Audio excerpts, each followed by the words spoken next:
Bom, e o plenário da Câmara dos Deputados rejeitou nessa quarta-feira o recurso apresentado pelo Partido Novo, que pedia para levar a plenário o projeto de lei que cria regras para decisões monocráticas no Supremo Tribunal Federal.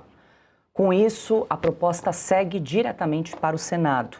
O texto define critérios para decisões individuais de ministros e impõe prazos para que sejam submetidas ao plenário. Também restringe quem pode apresentar ações de controle de constitucionalidade ao estabelecer que apenas partidos que atingirem a cláusula de barreira poderão propor esse tipo de ação. Hoje, qualquer legenda com representação no Congresso tem esse direito. Na prática, o projeto formaliza um rito já existente, mas apresenta uma novidade: a exigência de que as decisões monocráticas sejam analisadas pelo colegiado imediatamente na sessão seguinte. Carlo Cauti, muito boa noite, seja bem-vindo. Essa era uma das medidas, que estavam, inclusive, paradas na Câmara dos Deputados para tentar frear, reduzir um pouco o poder do Supremo Tribunal Federal para definir ali critérios para as decisões individuais de ministros do Supremo. Houve uma derrota porque o Novo queria levar a plenário, queria discutir um pouco melhor esse projeto de lei, mas perdeu. E acabou, então, o projeto seguindo para o Senado com essas mudanças ali, principalmente em relação às decisões monocráticas e para que os partidos menores definir regras para apresentação de processos ali, ações de constitucionalidade, enfim. Vamos aguardar para ver o que o Senado vai fazer diante desse projeto da Câmara. Paula, gente, boa noite, doutor Marcília, Piotto, Constantino, boa noite ao nosso público. A questão bastante complexa e também interessante do ponto de vista daquilo que pode acontecer no futuro, porque se de um lado esse processo é sacrossanto, porque não existe uma Corte Suprema no planeta Terra onde ministros atuam de forma monocrática, como no Brasil, especialmente para favorecer os amigos dos amigos, Os amigos do meu pai, a gente poderia dizer. Não existe isso. Na Corte Suprema dos Estados Unidos, na Corte Suprema da Alemanha, em Karlsruhe, na Corte Suprema da França, da Itália, nenhum ministro de nenhuma Corte Suprema de um país minimamente, vamos assim, com uma mínima seriedade por ponto de vista por parte da Corte Suprema, aceitaria decisões monocráticas como aquelas que vimos aqui no Brasil. Decisões monocráticas que censuraram veículos de comunicação, iniciando pela Cruzoé, decisões monocráticas que liberaram, por exemplo, pessoas envolvidas em escândalos de corrupção ou de mau uso de dinheiro público, decisões monocráticas dos mais diversos absurdos. Então, esta é uma medida necessária para limitar a atuação abusiva por parte de ministros da Corte Suprema. Agora, por outro lado, esse projeto pode limitar também os recursos para a Corte Suprema por parte de partidos menores, como o Partido Novo, Mas não apenas o Partido Novo, outros partidos que têm pouca representatividade ou poucos representantes, pelo menos até agora, na Câmara ou no Senado.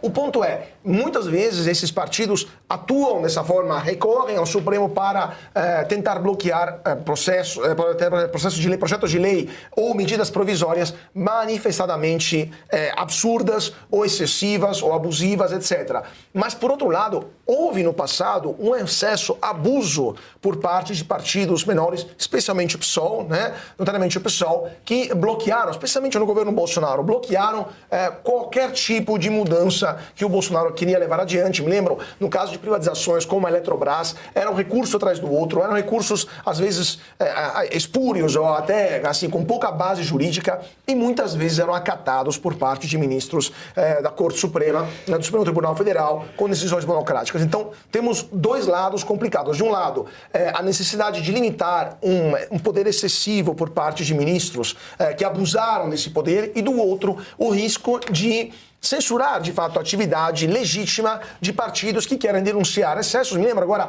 recentemente, o Partido Novo entrou com um pedido de liminar no Supremo e obteve, Adriana Ventura, aliás, não me lembro agora qual que era o assunto, mas se eu não me engano era a PEC da blindagem, algo do tipo, mas conseguiram algum tipo de limitação. Então, é um debate complicado, como manter ao mesmo tempo a limitação de excesso de poder de um lado e o direito constitucional de partidos menores de bloquear abusos, excessos do outro. Pois é, Marcília, são esses dois pontos, né? A definição aí de critérios para as decisões monocráticas e a limitação de partidos para acessar a corte. Falando especificamente dessas decisões individuais, inclusive antes de começar o programa a gente trocava aqui uma figurinha, até por isso que eu disse que foi uma derrota, né? Esse pedido do Partido Novo para levar a plenário, para esclarecer um pouco melhor o que seria esse projeto de lei, porque eu até queria pedir para a gente exibir na tela os principais pontos aí da proposta que, na verdade, ela define algo que já vinha sendo realizado na Suprema Corte, só que virou decisão monocrática para tudo que é lado, né? Com uma frequência muito grande. Mas como é que ficaria? Então, o ministro precisa justificar na decisão, porque foi necessária uma decisão individual, uma decisão fundamentada numa posição que já tem ocorrido no plenário sobre esse tema, para ele poder decidir de forma individual. Decisão precisa ser analisada na sessão seguinte, na verdade eles usam imediatamente, né, após a decisão monocrática. Pressupondo. Que aí é uma pegadinha. Seguinte. E aí também queria a tua análise e explicação aqui para a audiência. Caso não seja analisada imediatamente essa decisão monocrática pelo plenário, o Supremo precisa se manifestar sobre uma eventual modulação da decisão. Isso é que diz um trecho do projeto. Eu queria te ouvir o que vem a ser essa modulação da decisão individual de um ministro. Porque essas decisões monocráticas, elas têm um efeito imediato, né? Sem que o colegiado se manifeste. Então, a modulação seria o colegiado rever esse efeito imediato. Só que se o colegiado vai se reunir para rever a modulação, porque não vai se reunir já para julgar se aquele caso deve ou não permanecer sob decisão monocrática.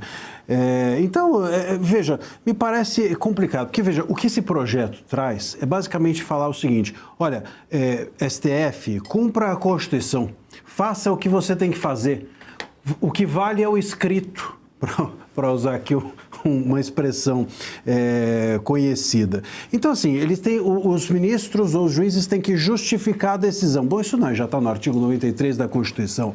Eles só podem dar decisões monocráticas se for urgente. Bom, isso também já está previsto na nossa Constituição.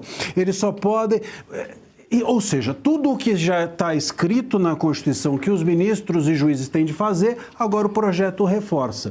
O grande ponto é o seguinte: mas e se eles não cumprirem? O que ele vai fazer? Vai prender os juízes? Vai prender os ministros? Vai mandá-los embora? Não pode.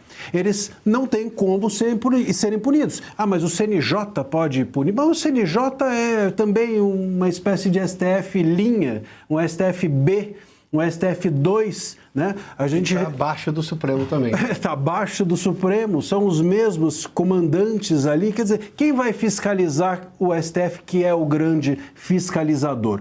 E aí, você olha para o outro lado, tem, como bem disse o Cauty, uma imposição de restrição a quem ajuiza a ação. E, aliás, esse não é um pleito da sociedade. Esse negócio de restringir acesso ao judiciário é um pleito do próprio STF. Toda hora a gente já viu, por exemplo, Gilmar Mendes dizendo que deveria ser limitado o acesso ao STF, a culpa é dos partidos que acionam muito, a gente já viu Barroso também dizendo isso. Quando todo mundo sempre que diz o STF se mete em tudo, vem os ministros e falam: a culpa é de vocês, que ficam nos acionando a todo tempo. Não é verdade.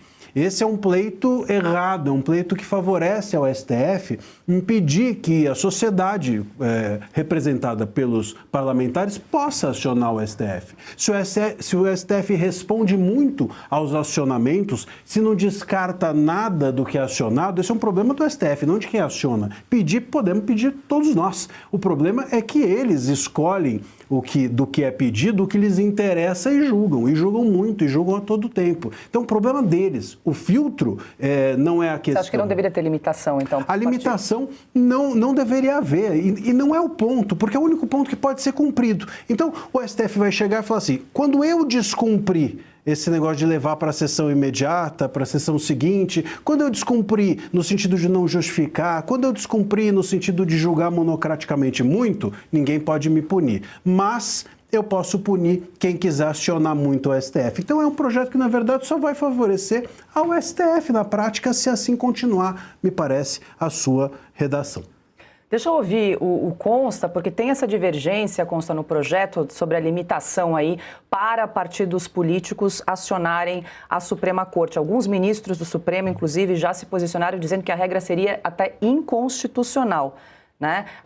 Invocando ali o artigo 103 da Constituição, que todos teriam a possibilidade de recorrer ao Supremo Tribunal Federal. Queria te ouvir também a respeito desses 2 pontos desse projeto aprovado na Câmara. Eu vou acompanhar o relator, né, o professor Marsiglia, que entende desse assunto. Veja, na verdade, é um projeto com uma boa intenção, lembrando que de boa intenção o inferno está cheio, né, tentando limitar esses despachantes do STF que são de partidecos, né, o PSOL, o Rede, né, quantas vezes não foi o Randolfo Rodrigues, né, senador único de um partido, né, nanico. Então, eles atuavam como despachantes, estava tudo ali com carta marcada, trocando figurinha, e ficavam acionando o tempo todo, né, quase moravam no STF, para o STF poder acatar. Agora, o problema disso não está em limitar quantas vezes você pode acionar ou não, porque aí eles vão usar outro laranja, digamos assim, né? O problema está na postura do próprio STF. Eu tenho pensado nisso e dito, né, que o problema do Brasil não é mais lei, né, não é...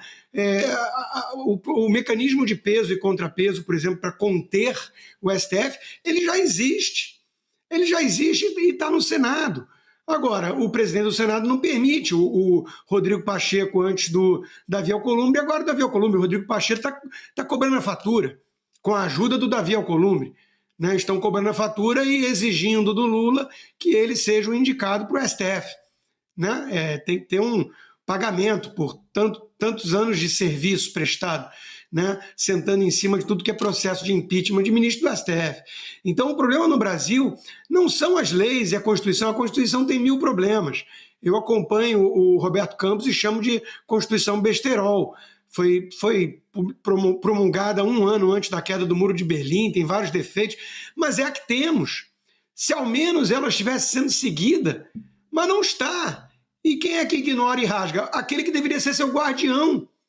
Então não adianta você começar a criar mais amarras, por exemplo, limitar as medidas monocráticas ou exigir que ela vá para plenário logo depois.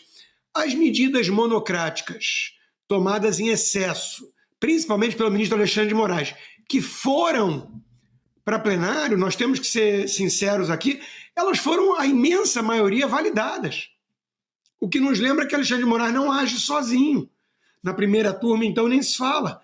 Aquilo ali é um conluio que o Fux não estava mais aguentando e pediu para sair. Aquilo ali é um puxadinho do PT mesmo. Então não adianta você começar a criar 1000 regras, não, o partido nanico não pode, só pode 5 vezes, o ministro tem que botar em plenário. Não adianta, muita coisa já está prevista na Constituição e o guardião da Constituição é o primeiro a rasgar todos esses artigos.